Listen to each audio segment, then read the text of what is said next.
Okay, what we're going to work on is teaching this horse to be bridled. One of the problems a lot of people have is when they go to put the bridle on, the horse will raise his head, pull away from them. Some people have a little trouble getting them to stand still. This particular horse is 19 years old.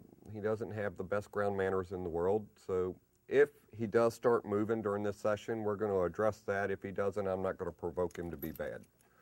So, like right there, where he does want to move, I'm going to give him a reason to want to stand still.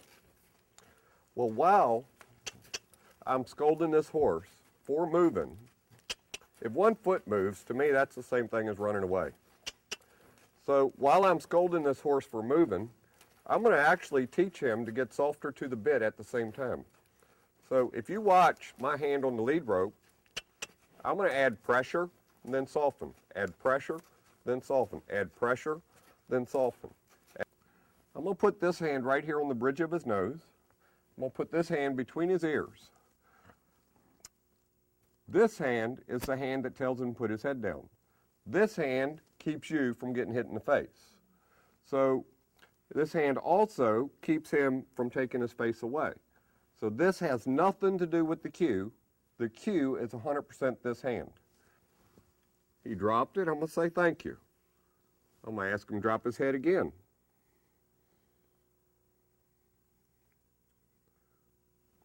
There, he dropped it, I'm going to say thank you. I'm not in a hurry for this. What you don't want to do is start trying to shove it down there. Because if you do, they're going to fight against you and throw their head higher. Okay, this horse has another issue that we're going to address. This horse has an issue of rearing. And we're going to address that, but we're going to address it and we're going to start this process from the ground. We've already taught this horse that if we put our hand here, that means put your head down. We've already taught this horse that if we open his mouth, that means put your head down. So the next thing I'm going to do is what you would think would not work. I'm going to pull up on the rein, and that's going to mean put your head down. You're going to think that if you pull up on the rein, then the horse is going to put his head up.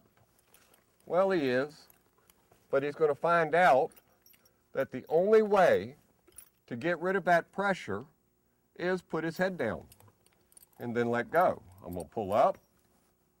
As soon as the head drops, I'm going to let go. I'm going to pull up.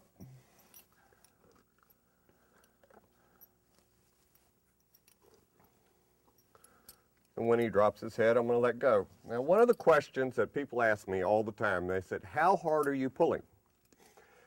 And I got a real easy answer for that. If you thought you was about to die, how hard would you pull? Okay, this is not just to stop a rear. If a horse is really excited and out of control, they said this horse used to be an event horse, and when they did a hunt course or an event, this horse got really, really hot. Well, if you had a cue on that horse for him to drop his head below his withers, you would have a cue to relax that horse.